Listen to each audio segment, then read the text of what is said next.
नायकांनी आपल्याला फक्त आदिवासी असणाऱ्या जमातीमध्ये जे गोंड आहे, माडी आहे, भिल्ल आहे यांनाच नाही तर SC मध्ये असणाऱ्या सर्व जाती, OBC मध्ये असणाऱ्या सर्व जाती या सर्वांना जगण्याचा, बोलण्याचा आणि इंग्रजाच्या राजवटीतून असो की उच्चवर्णीयांच्या राजवटीतून असो बाहेर पडण्याचा अधिकार दिला। त्या सर्व तमाम महापुरुषांना प्रथमतः अभिवादन करतो। आपल्या या संस्कृतीमध्ये आपल्याला आपल्या महापुरुषांचा इतिहासच माहित नाही आणि तो इतिहास अशाच कार्यक्रमातून माहित होतो। ही जे लहान पोरं आहे आपल्याला सुद्धा कदाचित माहित नसेल, आपल्याला फक्त एवढंच माहित आहे की आपले स्वातंत्र्यवीर, क्रांतीवीर बापूरावजी शेडमाके यांनी इंग्रजांच्या विरुद्ध बंड केलं आणि त्यांना मग इंग्रजांनी फाशीची सजा दिली आणि जे जेल आहे आपलं दादामन वार्ड मध्ये तिथं त्यांना फाशीवर झाडाला चढवण्यात आलं। आपल्याला एवढंच माहित आहे, पण त्यांच्याबद्दल ते जेव्हा लहान होते तर त्यांच्या त्यावेळेसचा इतिहास काय आहे, ते जेव्हा मोठे आले आपल्यासारख्या 21व्या 22व्या वर्षी आले त्यावेळेसचा त्यांचा इतिहास काय आहे, त्यानंतर कशा प्रकारे ते लढले याबद्दल ना आपल्याला माहित आहे ना येणाऱ्या पिढीला माहित आहे। मग अशाच कार्यक्रमातून आपल्याला तो इतिहास समोर आणायचा आहे। मला सांगायला आनंद होते आहे, इथं आपले आदिवासी महानायक राजा रावण यांची प्रतिमा आहे। आम्ही ग्रामपंचायत मध्ये 2021 ला ठराव घेतला आहे मासिक सभेमध्ये की आपल्या गावामध्ये दसरा जो असतो, दसऱ्याला आपण रावणाचं दहन करतो, तर रावणाचं दहन गावात केलं जाणार नाही असा आम्ही ठराव घेतला आहे मासिक सभेत।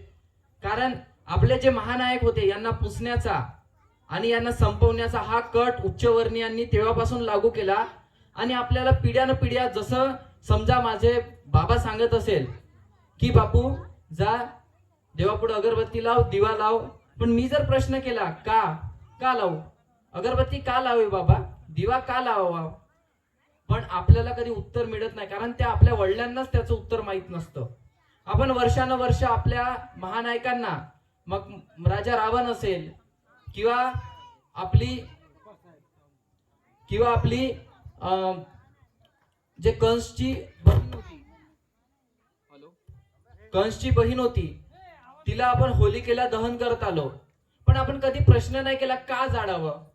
मग आपण आपल्या माणसांना जाळत आलो, आपण आपल्या महापुरुषांना जाळत आलो, तर ही कुठेतरी प्रतिमा पुसण्याचं काम आम्ही केलं, म्हणून तो ठराव घेतला।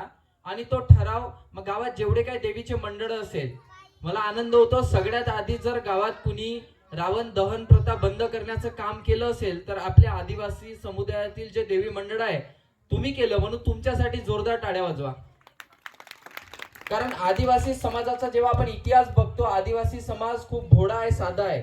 आमच्या अशोक सारखा सुद्धा, अशोकला आम्ही मासिक सभेत असो किंवा इतर सभेत असो आपल्या सर्वांसोबत मी वागतो, बोलतो, चर्चा करतो।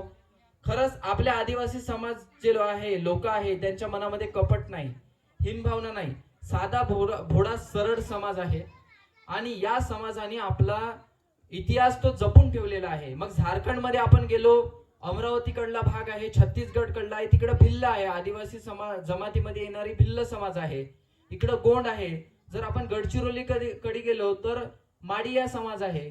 तर आजही माडिया समाज आपली जाती, आपली जमाती, आपली संस्कृती, आपली भाषा, आपली बोली जतन करतो आणि संविधान सर्वांना आपली भाषा, आपली बोली, आपला पेहनाव म्हणजे आपण जो पोशाख वापरतो ते जतन करण्याचं स्वातंत्र्य सर्वांना संविधान देतं आणि आपण म्हणून हे वेळोवेळी केलं पाहिजे। म्हणून हे आपण करत असताना पुन्हा एक महत्वाची गोष्ट मला थोडक्यात इथं सांगावी वाटते, वेळ खूप कमी आहे आणि म्हणून सांगत असताना वीर बापूरावजी शेडमाके जेव्हा लहान होते त्यांना शिकण्यासाठी वडिलांनी पाठवलं आणि वडिलांनी पाठवल्यानंतर त्यांना जेव्हा ते शिकून आले, चांगल्या प्रकारे शिकले आणि त्यांच्या मनात त्यांनी पाहिलं की इंग्रज जबरदस्ती कर वसुली करत होते, मारझोड करत होते आणि त्यांच्या मनात कुठेतरी वाटलं की आपल्या लोकांवर अत्याचार होतोय। मग वीर बापूरावजी शेडमाके यांनी त्याविरुद्ध बंड पुकारलं। मग आपला गडचिरोलीचा आणि चंद्रपूरचा भाग एक होता, तेव्हा अलग जिल्हे नव्हते, अहेरी या भागातून त्यांनी बंड पुकारलं। पण आपल्याच लोकांच्या काही आपले लोकचे काही जे त्यांच्या विरुद्ध कट रचून त्यांना पकडण्यात आलं, नाही तर ते सापडणार नव्हते. ते अतिशय हुशार आणि बुद्धिवंत होते, कधी सापडणार नव्हते. पण कट करून त्यांना पकडण्यात आलं आणि त्यांना आपल्या जे दादा महल वार्डात जेल आहे तिथे त्यांना फाशी दिली. पण फाशी दिल्यानंतर त्यांची जे पार्थिव असतं, शरीर असतं, त्याला कुठं समाधी दिली? आपल्याला फाशी दिलं माहित आहे, ते आपल्यासाठी शहीद झाले माहित आहे, पण त्यांना कुठं समाधी दिली याचा इतिहास नाही. खूप सारे इतिहासकार संभ्रम आहे की कुठं त्यांची समाधी असेल. तर आम्ही सुद्धा आमच्या जे सामाजिक चळवळी आहे याच्यामध्ये आम्ही प्रयत्नशील आहोत की कुठं त्यांची समाधी असेल या शोधण्यात, कारण ते आपले महानायक आहे. या येणाऱ्या पिढीसमोर त्यांचा इतिहास गेला पाहिजे आणि आपल्याला इतिहास माहित झाला पाहिजे. कारण बाबासाहेब म्हणतात, जो इतिहास विसरतो तो इतिहास घडवू शकत नाही. म्हणून आपल्याला इतिहास वाचावा लागेल आणि इतिहास घडवावा लागेल, या पोरांपर्यंत पोहोचवावं लागेल. म्हणून हे करत असताना या आपल्या गावाचा जेव्हा आपण इतिहास बघतो तर इकडला जो आपला आदिवासी समुदायातील भाग होता, बरेच भाग आजही त्या जुन्या अवस्थेत होता. म्हणून प्रयत्न करून शबरी घरकुल योजनेतून कसं घरकुल आणता येईल, त्याच्यामध्ये खूप सारे घरकुल मंजूर झाले आणि काही घरकुल नाही मंजूर झाले. त्यांचा प्रस्ताव आम्ही नव्यानं पुन्हा पाठवला आहे, तेही आता मंजुरीच्या प्रतीक्षेत आहे. आणि म्हणून अशा प्रकारे आपल्या आदिवासी समुदायाचा विकास व्हावा हीच इच्छा आहे. आणि या सर्व महानायकांचा आपण इतिहास, या सर्व आपण महानायकांचा इतिहास फक्त आदिवासी समुदायापुरता नाही, कारण आमच्या ओबीसी, मी ओबीसी आहे, माझी जात कलार आहे, आम्ही उच्चवर्णीयाच्या घरी आमची जात पाणी भरायची, म्हणजे भाकरीचा तुटका उच्चवर्णीय आम्हाला द्यायचे, आम्ही पाणी भरायचं. तर आमचे ओबीसी बांधव असतील, एससी बांधव असतील, या सर्वांपर्यंत आपल्या आदिवासी बांधवांचा समाज, आदिवासी बांधवांचा इतिहास पोहोचला पाहिजे.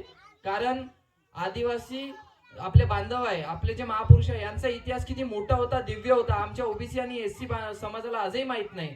तो पोहोचला पाहिजे, यासाठी आपण नेहमी प्रयत्न करावा.